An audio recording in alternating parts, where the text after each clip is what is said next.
Are you happy? This isn't always an easy question to answer. I have had different answers to this question at different stages of my life, as I'm sure many of you have as well. But as I've gotten older, and hopefully at least a little wiser, I've come to a point where I generally consider myself to be a happy person. This isn't something that just came to be, though. It's mostly something I've practiced and gotten better at over time. So I guess you could say it's something I've learned. Happiness is such an elusive term. It's something that everyone wants, but is very difficult to chase. And I don't consider myself to be a happiness expert at all. But today I would like to share 5 lessons with you that I have learned that have helped me to become a much happier person overall, so that hopefully they can be helpful for you as well. I think it's important, before we go into the 5 things, to talk about the difference between feeling happy and being happy. Feeling happy is an emotion we feel right now, and it can be invoked in an instant. We also call this joy. We feel full, content, joyful, we're laughing and having a good time.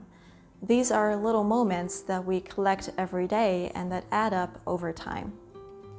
Being happy, in my opinion, is more of a long-term thing, and we might identify as someone who is altogether happy and satisfied in life, even if we don't always feel good and positive. And we tend to look at the bigger things like safety and comfort, having nourishing relationships, having freedom, or feeling fulfilled. So happiness does not mean that you always feel happy and joyful and relaxed. You can feel a full range of emotions, and there will be periods in your life where the bad ones are more frequent. And life can be challenging at times, even if someone considers themselves to be a happy person. And happiness and challenges are more like 2 sides of the same coin, where we can use those difficult experiences to really appreciate the good ones. Be present and enjoy the unexpected. You cannot plan happiness, and you can't force it. When you try to, you'll often end up missing the point entirely.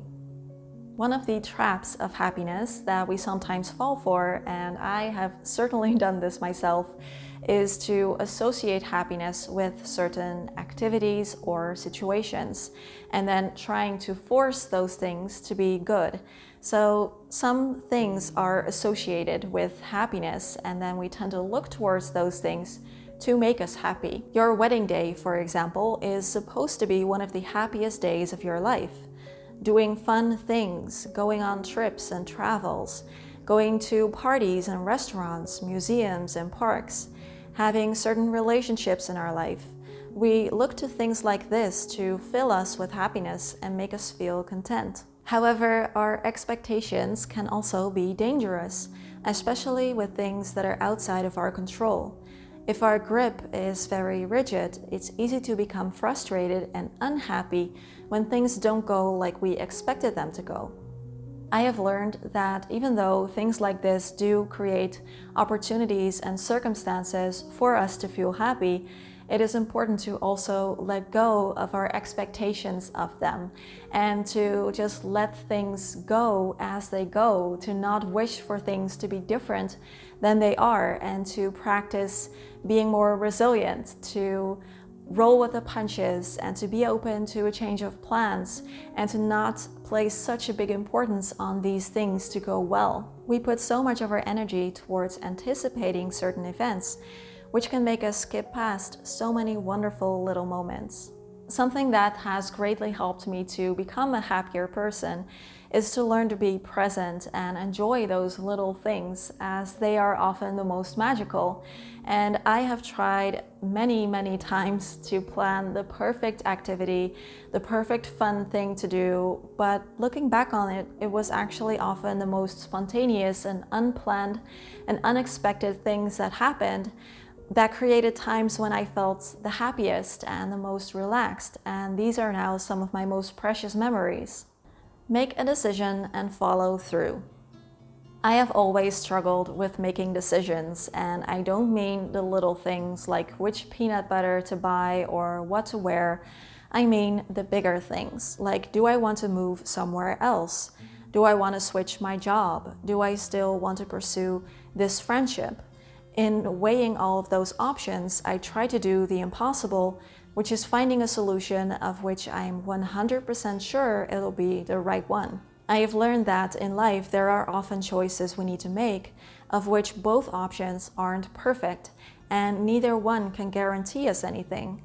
Someone in my Patreon community recently phrased this perfectly, that in straddling different opposing choices, we don't choose anything and end up feeling dissatisfied with all.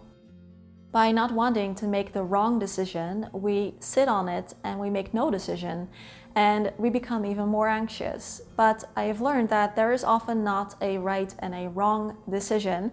Both will have pros and cons, and it is impossible to know for sure what will happen next or how our choice will pan out. What matters isn't what you choose, it's that you choose, and then following through on your decision. If it ends up that you made the wrong choice, you can always make changes along the way. So the worst decision is usually no decision. Getting to know yourself. If there was a certain someone who you would have to spend every minute of every day with for the rest of your life, wouldn't you want to know that person well? So of course, the number one relationship you will ever have is the one that you have with yourself. So in my opinion, getting to know yourself deeply and then practicing self-acceptance and compassion and forgiveness is one of the most important things if we want to live a happy life. If we're always feeling frustrated with ourselves, if we're always putting ourselves down or forcing ourselves to do things that don't mesh well with our personality, how can we expect ourselves to be truly happy? Self-acceptance to me means we aren't fighting ourselves along the way. One of the best things I have ever done is accepting what I don't like and fully realizing that that is perfectly okay. When I was younger, I can't tell you how many times I've been in a situation where I thought, what the bleep am I doing here? Going out to busy clubs or noisy festivals with music I don't even really consider to be music. Being around people I have nothing in common with. As soon as we can figure out what we like and what we don't like and fully accept that without shame, then it's going to be much easier to be happy on a daily basis. Comparison is the thief of joy. We have endless opportunities every day to compare ourselves with others. We compare what we have, what we're doing, what we look like, and who we are. Sometimes I could be having a perfectly fine day, feeling good about myself, and then see something on my phone that completely shakes up my world. So I go from feeling fine 1 minute to feeling insecure and unsure the next. And if I hadn't picked up my phone at that specific time, I would have been completely fine. In the hiker community, there's a phrase that I like, and it goes, hike your own hike. And I think we can apply this to our life as well, because it means that everyone has a different path to take, and that while yours may be different, it is uniquely yours. So don't allow comparison to keep you from enjoying it fully. Gratitude can make all the difference. Most of us know that gratitude is important and a big source of happiness. However, it is also conflicting with some other things that we are often told. We're told to be ambitious and strive for things, to never be satisfied or accept what we have now or where we are in our career or how successful we are as good enough. We're always focused on growing and improving, and saying out loud that you are perfectly content with how things are now might make people think you are complacent or unambitious. But in my opinion, feeling gratitude can be like magic. It often gives me an instant pick-me-up when I need it, and gratitude can help us to be more open, more positive, and more connected with the world around us. And we don't have to save gratitude for the really big things in life. Gratitude can be like a habit in which we learn to pause and take stock of what has gone well and to be content with things as they are. I think gratitude is most powerful when we learn to be present and enjoy those small things and be grateful for them. The smell of freshly brewed coffee or tea, or the feeling of your warm, soft bed right after you wake up. I don't think that we have to feel this all day, all the time, because I don't think that that is really possible.